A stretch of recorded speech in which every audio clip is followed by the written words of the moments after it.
The story starts with a man and a woman wearing kimonos and silently walking by a river. Eventually, they crossed a bridge and kept walking until they reached a specific point in the waterway.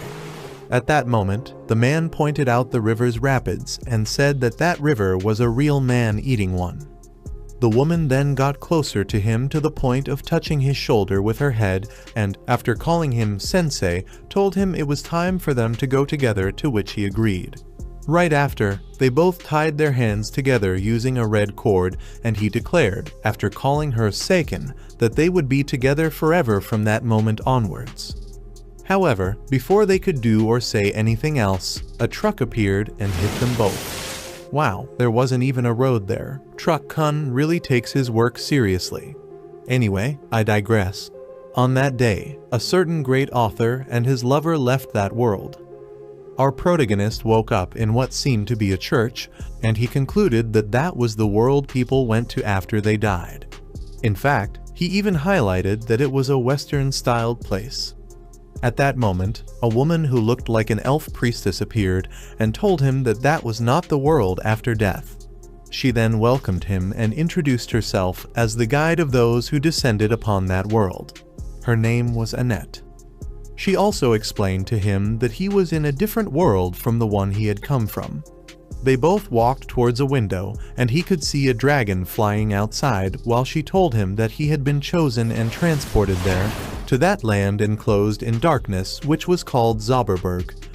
Annette then indicated that his mission was for him to become a hero who brought light to that world. However, his reaction was unusual. Instead of panicking or getting excited, he kept his undaunted demeanor and just wanted to double-check if, after failing to kill his lover and himself, he had been taken to that strange world. After Annette confirmed it, he only said his life had been shameful. The priestess then was about to tell him the details of his mission, but before she could say anything, he took several sedative pills in another attempt to take his life, which panicked the woman. However, the priestess thought fast and used purifying magic to save him. Almost immediately, he woke up, and without losing his composure, he told her that she didn't need to do that. In fact, he added that she was bothering him and asked her to stop. Nevertheless, the woman didn't listen to him. She reprimanded him and reaffirmed that he would become a hero who would fulfill his great mission of saving that world. Unfortunately for her, he replied that he didn't care about that and added that he was just looking for a place to die. He then began to take more pills, which panicked the priestess again.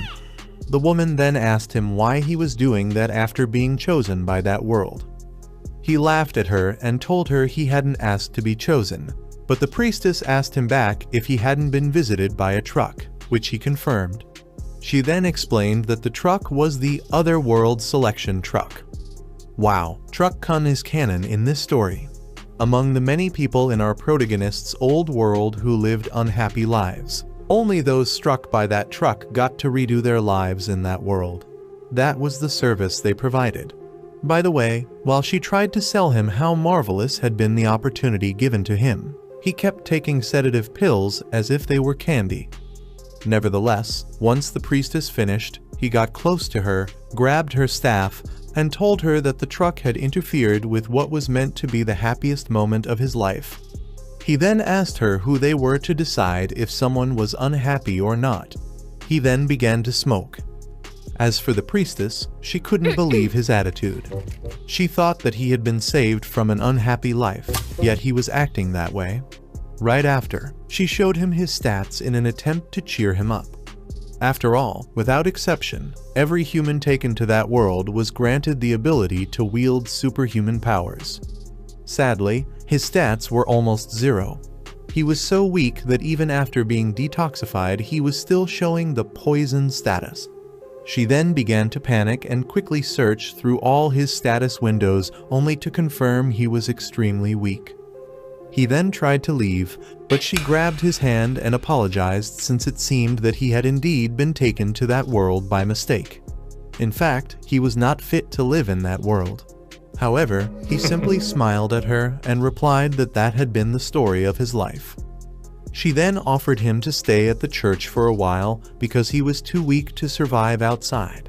but he rejected her and decided to leave. At that moment, she finally realized he was indeed a different man. Up to that moment, she had closed her heart to the chosen ones because their attitude was awful. In short, they were all douchebags, so she simply flattered them again and again. Nevertheless, that time was different. He had indeed touched her. She then tried to stop him by asking him to at least choose a profession before leaving, and he replied that he already had one, writer. Afterward, she complimented her ears and left. What he didn't know was that with his actions he had confirmed to her that he was the man she had been waiting to arrive. Some time later, he was walking on a prairie while eating his candy when a voice in his head told him that he had gained 5 experience points for discovering the Great Plains of Erston, and of course that annoyed him since he suffered from migraines. Sadly, the system didn't care about it and informed him that he had leveled up, so he was level 2 at that moment. Right after, he heard the scream of a cat woman and found that she had been attacked by a death tree. She then recognized him as an adventurer and asked him for his help. He looked at her and realized that had been meeting people with oddly shaped ears that day. He also thought that dying women were certainly beautiful. He then asked her if he could write a novel based on her. That pissed the woman off and she urged him to save her. He then tried to reach her, but she was being held too high, which led to a very awkward moment.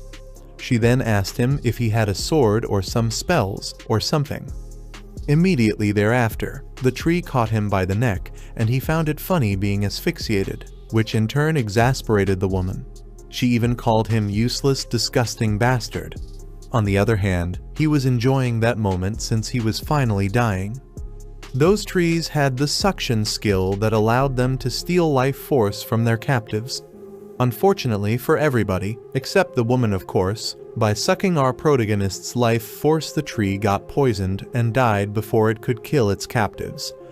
Our protagonist then lamented having survived, and the system informed him he had inflicted 300 points of damage due to his poison, rising 1 level.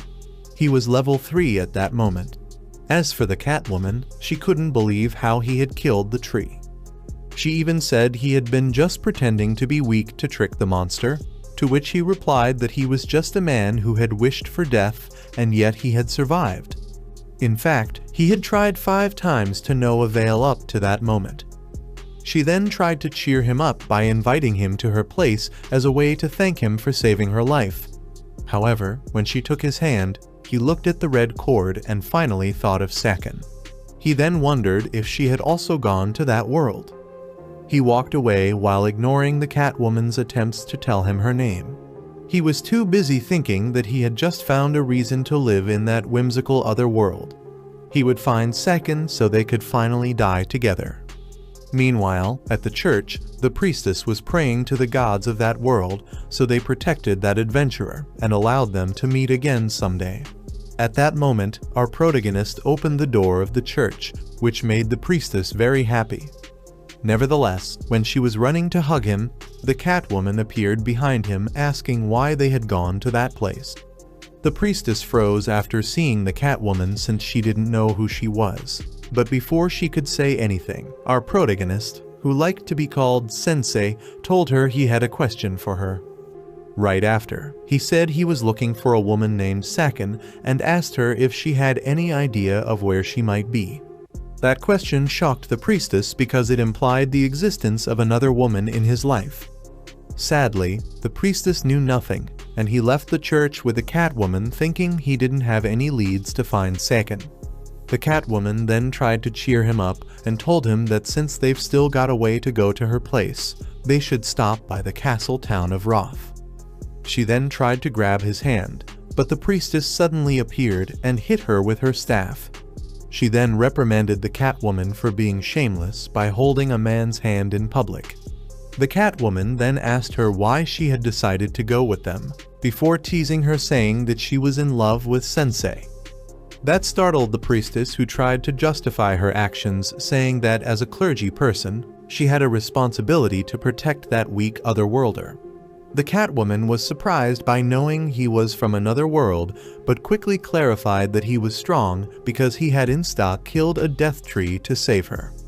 The priestess couldn't believe that he had gotten that close to another woman and panicked.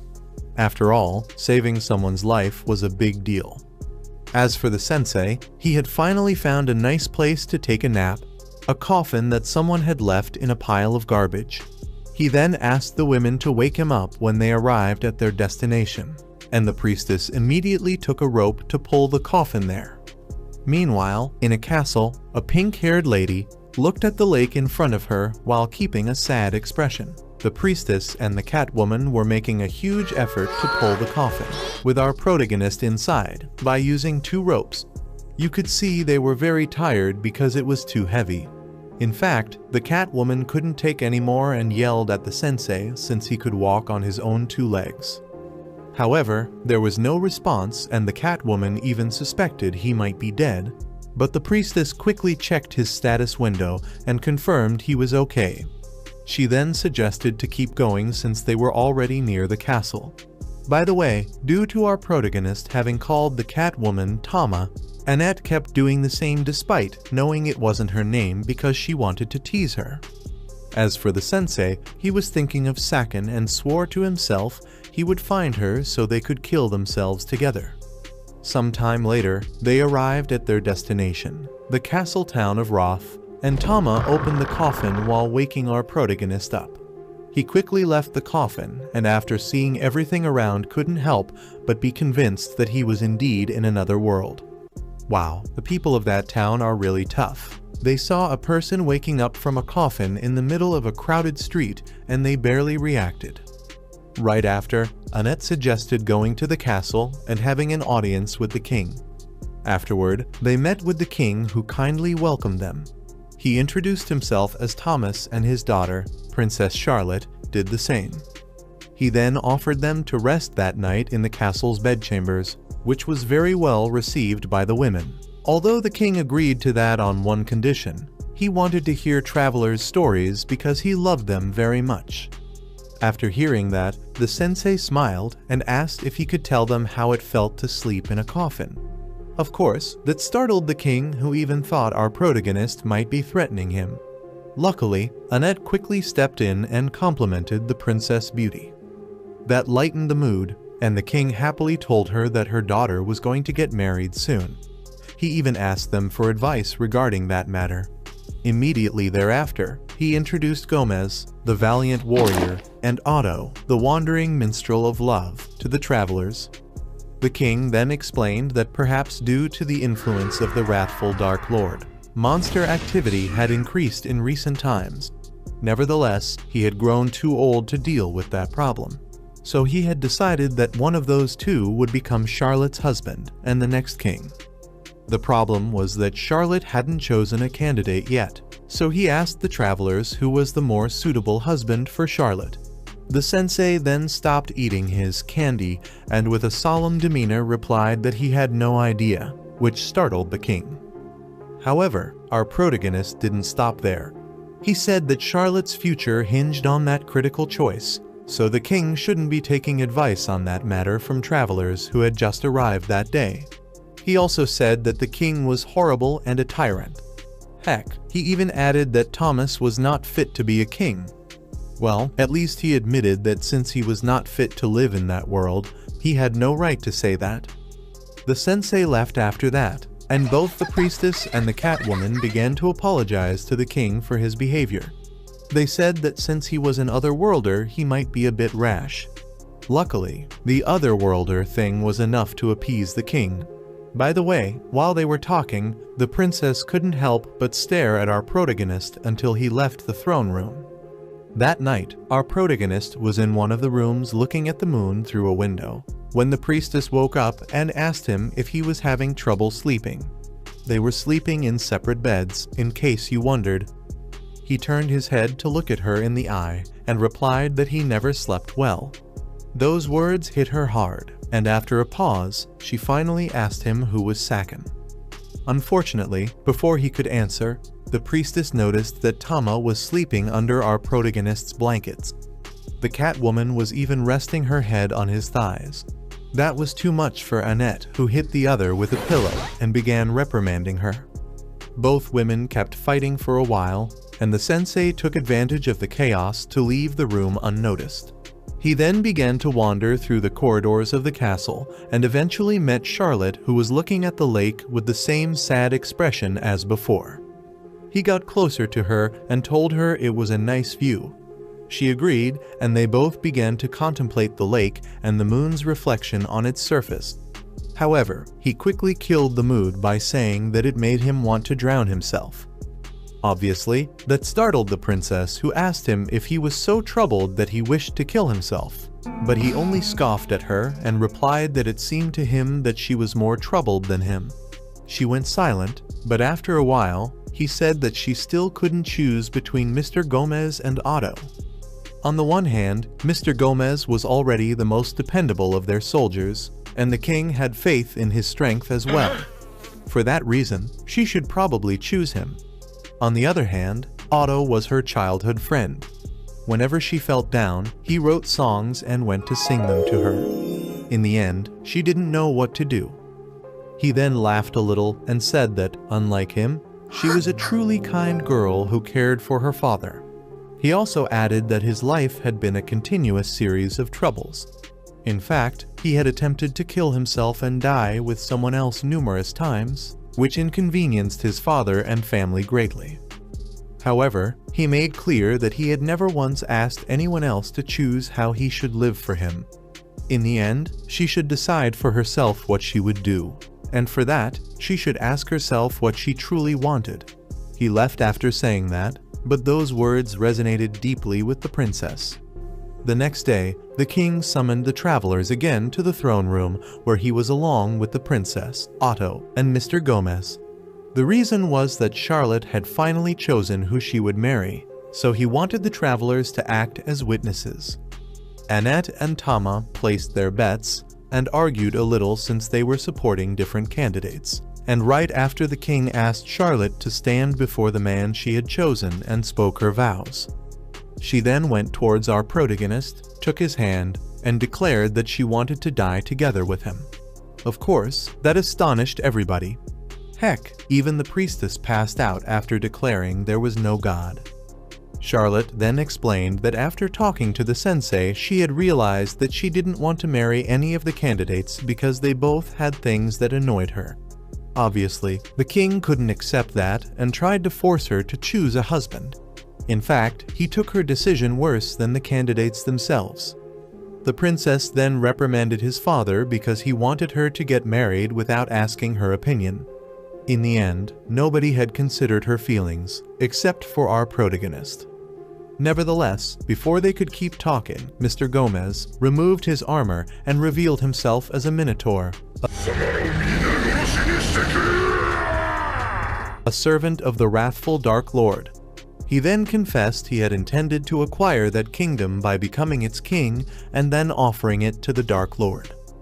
The worst part for the Minotaur was that he had blown out his cover due to a misunderstanding. He had thought the princess had seen through his disguise, but she simply didn't like him. Sadly, he couldn't back down at that point, so he decided to kill everybody.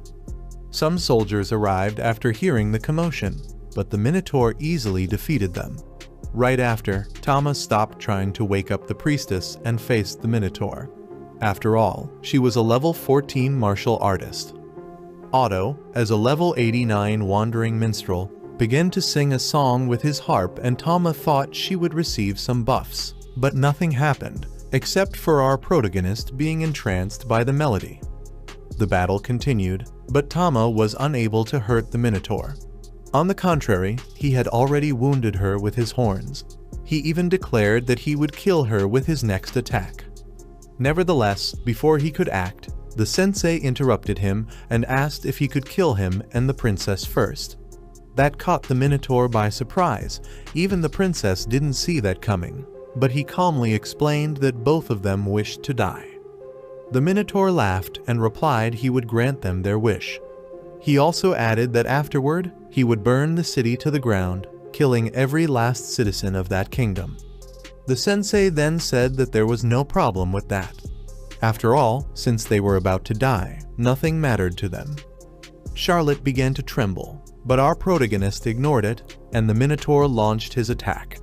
Right after, as the princess faced death for real, Charlotte realized she didn't want to die, but to live and protect the people of that kingdom.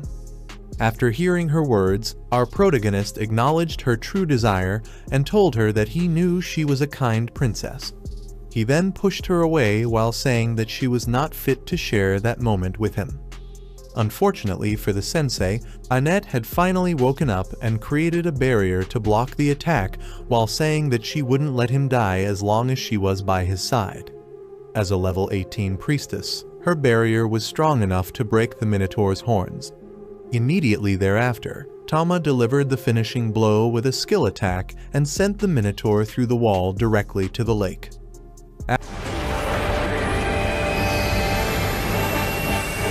Afterward, both Annette and Tama thanked each other and buried the hatchet. Right after, the king kneeled before her and apologized for what he had done.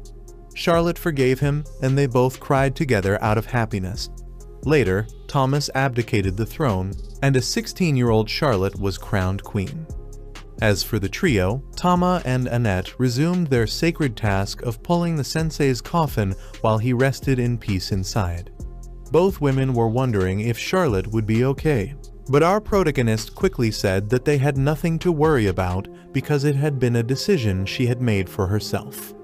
He then opened the coffin, and while looking at the castle in the distance, he said that although dying women were certainly beautiful, those who stood up on their own 2 feet were beautiful too. Sometime later, on a rainy night, an injured Annette arrived at a church, but when a fellow priestess tried to help her, she managed to ask her to help her companion instead. The other priestess then took a look at the man beside her and clenched her teeth after realizing he was badly wounded.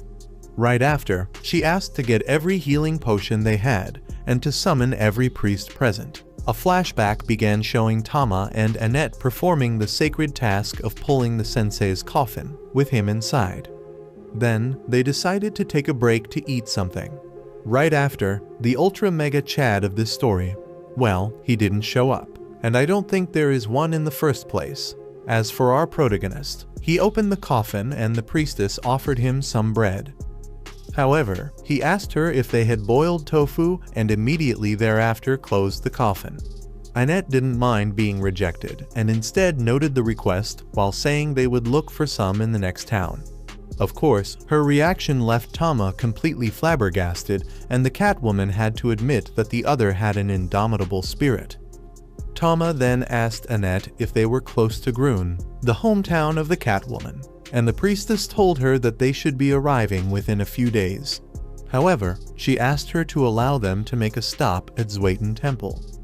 Tama said she didn't mind, but she yet asked why the other had requested that. Annette then explained that normally, otherworlders arrived at one of 4 temples in their world and departed for the Dark Lord's castle from there. Nevertheless, the goal of our protagonist was not to defeat the Dark Lord, but to find Saken instead, so they should visit the 4 temples to gather information. Of course, that meant that in the worst-case scenario, they might end up having to travel all around the world. Is this foreshadowing? Because I don't think they will find Saken anytime soon. By the way, Annette didn't have any issues if they ended up doing that, but for Tama was another story. The Catwoman even said the priestess was crazy. Well, I wouldn't say she's crazy, but I have to admit she is simping hard. After hearing Tama's remark, Annette replied that she didn't want Sensei to fight the Dark Lord since she didn't want him to put himself in danger. Of course, she was aware that her attitude made her look like a dreadful guide for otherworlders. However, the Catwoman knew better. She was completely sure at that point that the priestess should really love Sensei, and after seeing how vehemently the other denied that once she heard it, only confirmed it.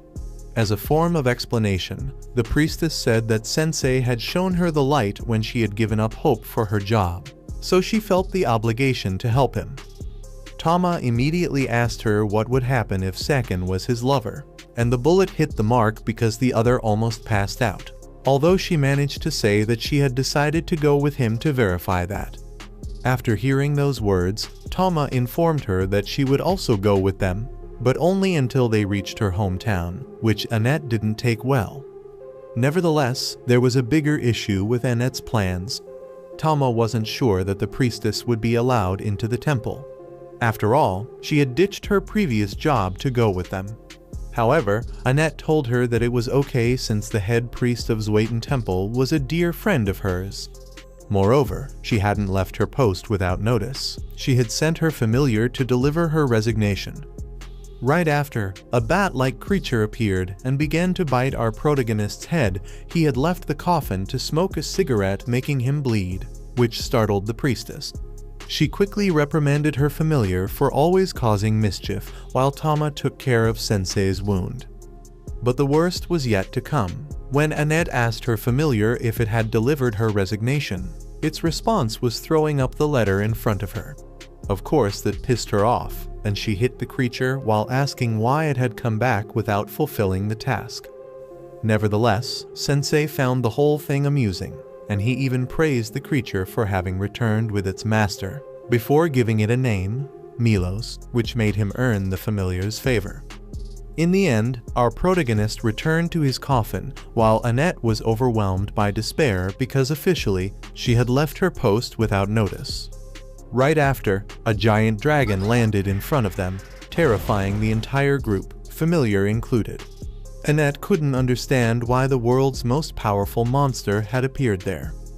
Luckily, before it could attack, a young lady, whose face was covered by a hood, told the dragon, whose name was Ruka, to stop. She then got closer to the monster and began caressing its head while talking in a different language. Shortly after, the dragon began to show signs of being pacified, which astonished both women. Annette then asked who she was, but she only replied that there were many monsters in that area and advised them to leave quickly. She then noticed the coffin and thought the group had already suffered casualties, but our protagonist quickly opened it thinking it was time to eat. Annette then tried to explain that he was an eccentric otherworlder, but those words triggered something within the lady because almost immediately she took out her robe, revealing to be a dragon woman. The next thing they saw was the young lady saying she would kill all otherworlders. A fight began, but the young lady very soon proved to be insanely powerful, to the point of making both women unable to move. However, what really surprised the priestess was a mark that appeared in her chest during the battle, because that mark identified the young lady as the wrathful Dark Lord. Immediately thereafter, our protagonist, who wasn't being restrained, walked towards the Dark Lord and told her that he was the only otherworlder there. So if she wanted to kill somebody, it should be him, not his companions. Wow, I have to admit this guy has guts. Yes, I know he did that because he wanted her to kill him. But even though, walking towards a person that powerful and taunting her requires a strong will. Obviously, the Dark Lord wasn't playing, and she immediately pierced his chest with her arm, which shocked Annette and Tama.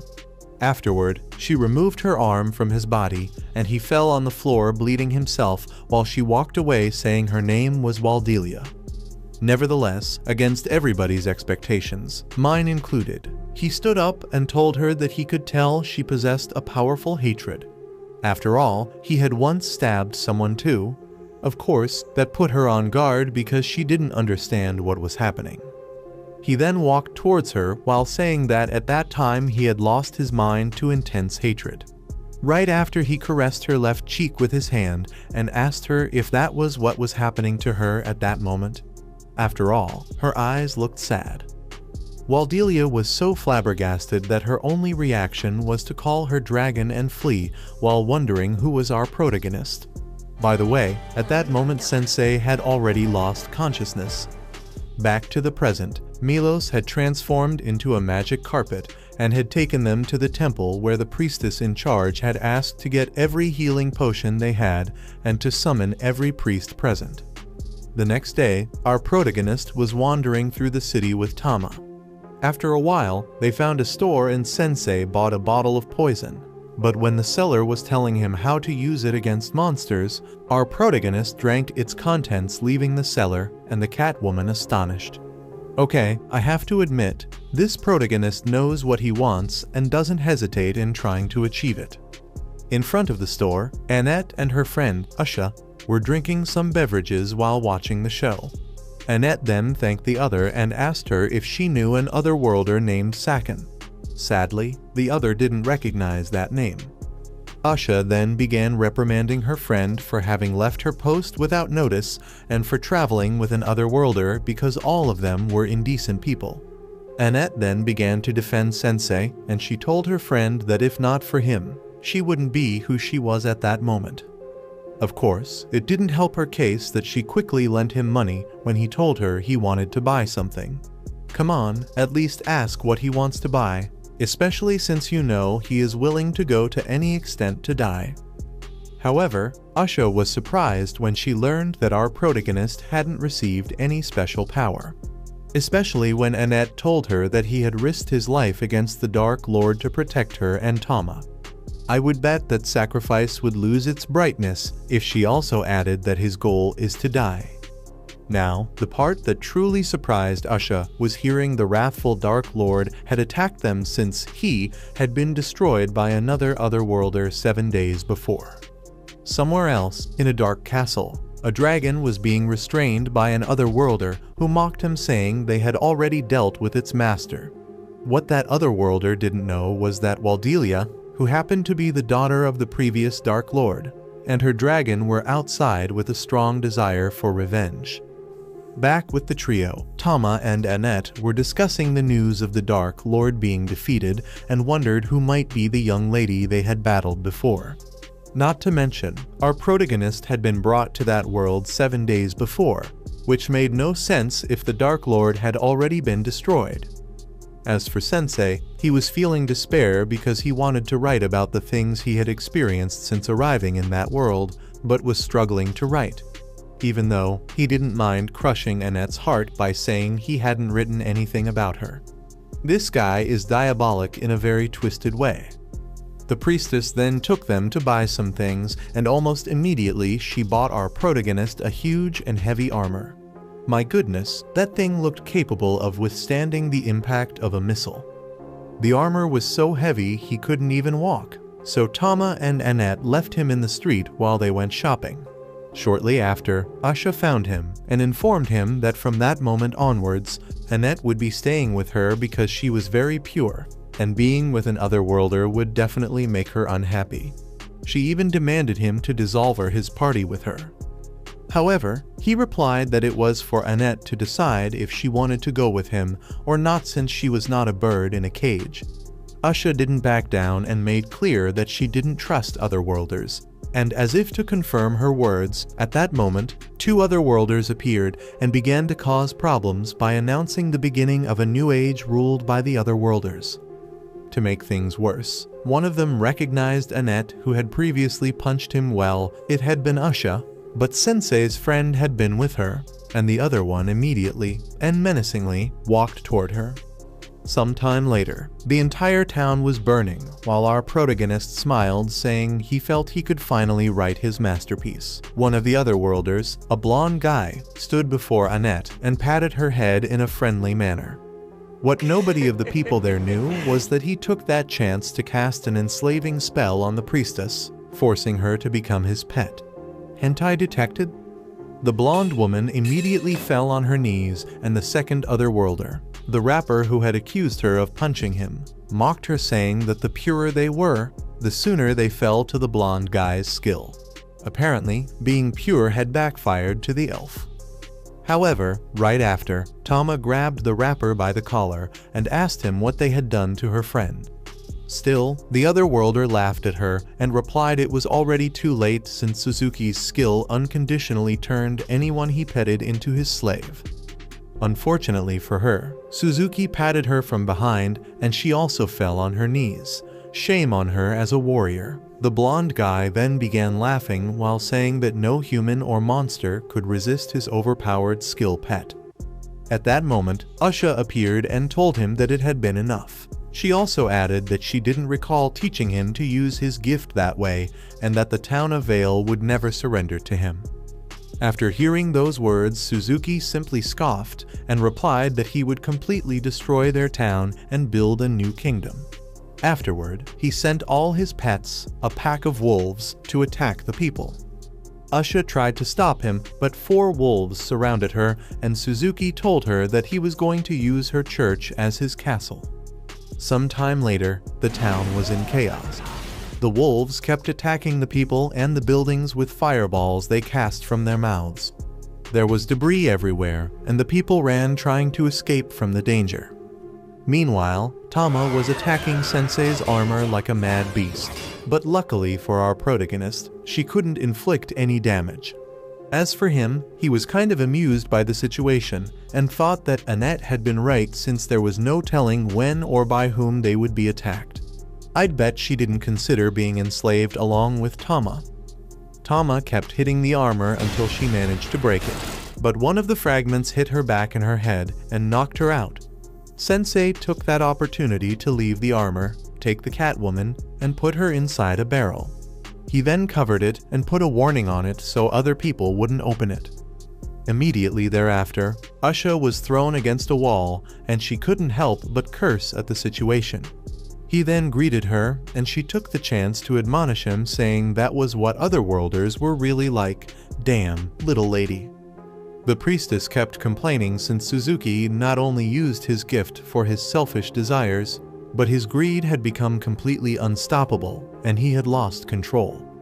Nevertheless, our protagonist's reaction flabbergasted her, since he began taking notes while saying the blonde guy was the kind of man who excited his sensitivities.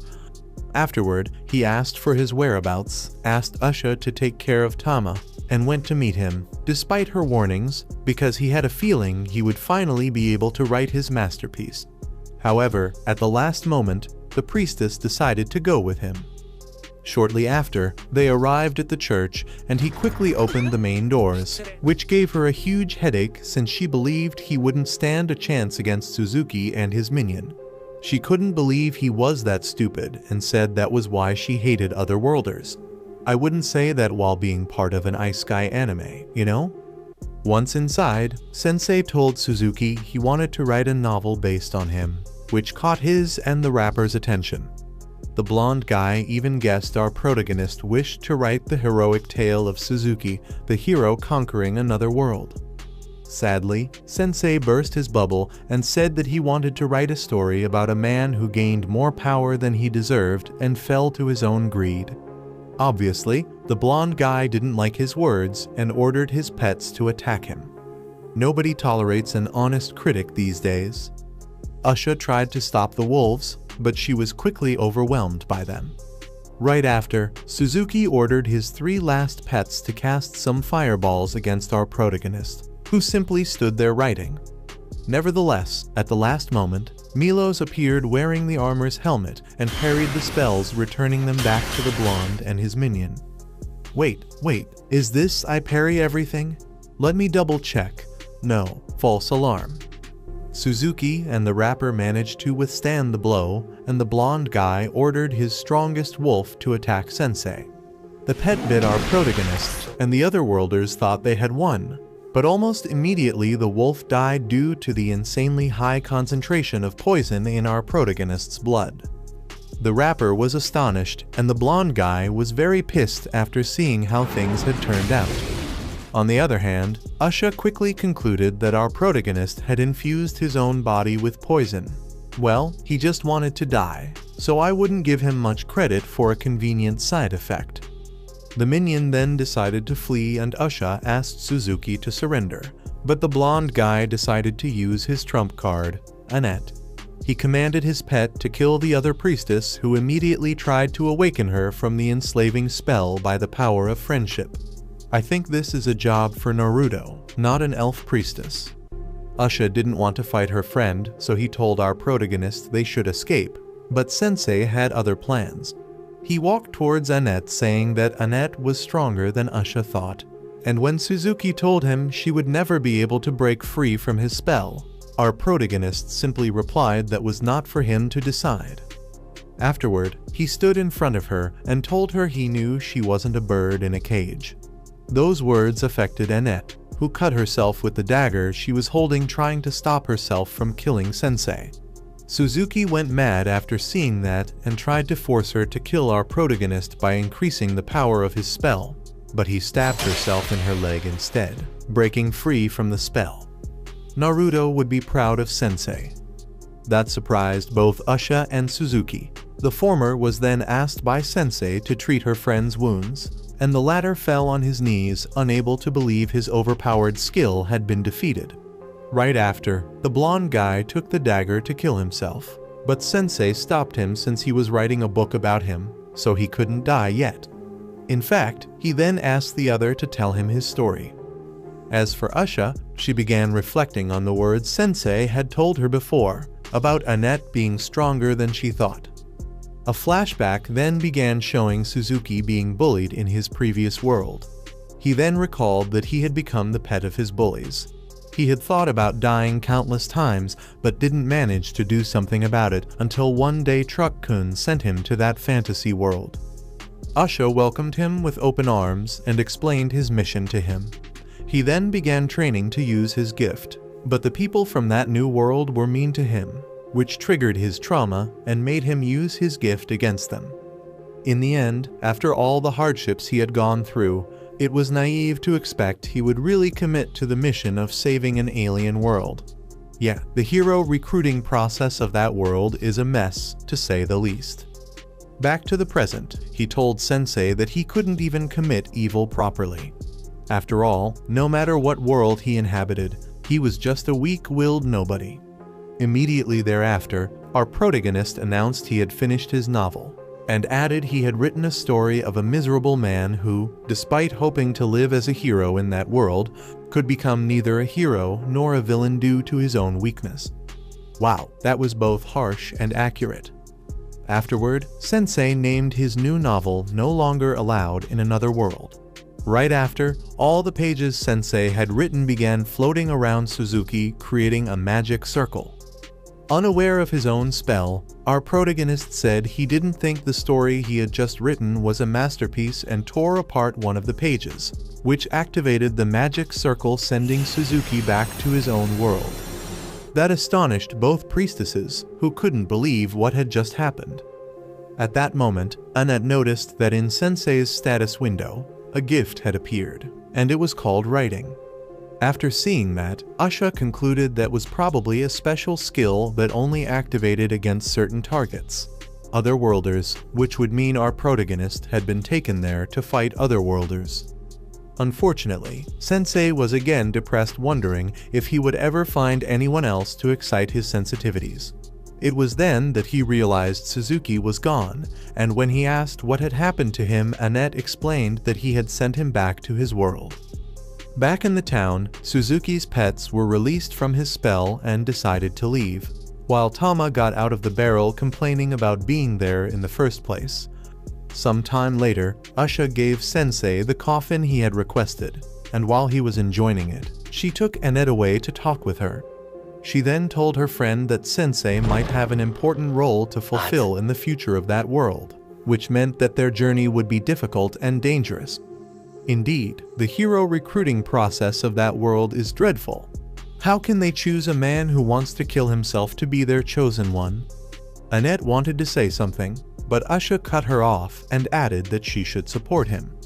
Afterward, the trio along with Milos decided it was time to leave that town. But before they left, Usha asked our protagonist if Suzuki had turned out that way because that world had granted him more power than he deserved. She also asked him if the blonde guy would live a miserable life again after returning to his own world. To the first question, he simply replied no one knew, and for the second one, he told her that it was true that the story of Suzuki, the hero in that world, had ended, but his story in his own world had not. So it was up to him whether it became a masterpiece or not. Those words surprised Usha, but also gave them comfort. Speaking of Suzuki, after returning to his own world, he had managed to find a job in a konbini that happened to have a kind manager, and he decided to give it a try to his own life. Good luck, man. Watch this next video on screen and subscribe to not miss next part.